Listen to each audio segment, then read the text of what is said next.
Erzurum kilidi mülk-i İslam'ın, Mevla'ya emanet olsun Erzurum, olsun Erzurum. Erzurum Derbendi ehli imanın, Mevla'ya emanet olsun Erzurum.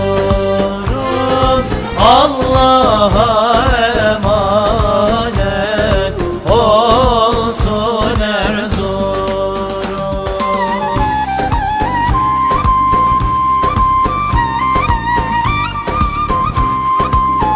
Arkadaşlar evlerinizden flaş yapın.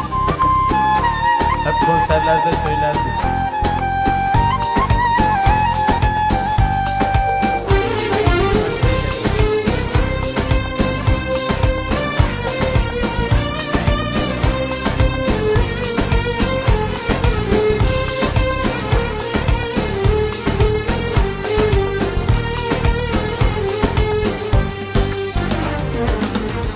Kalplerine dolsun feyz-i Rabbani, ahalisi bulsun rahme Rahmani, rahme Rahmani.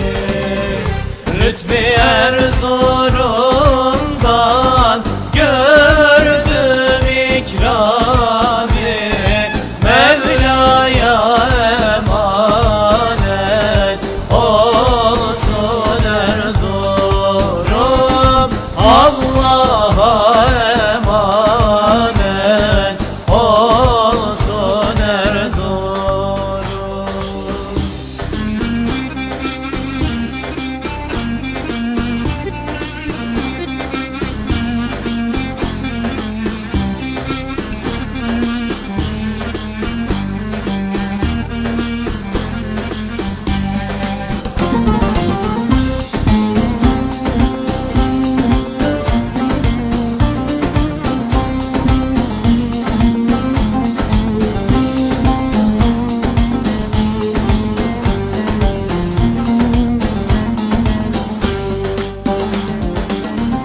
Ramazan'da bir alişan ederler, o şehri siyamı zilşan ederler, zilşan ederler.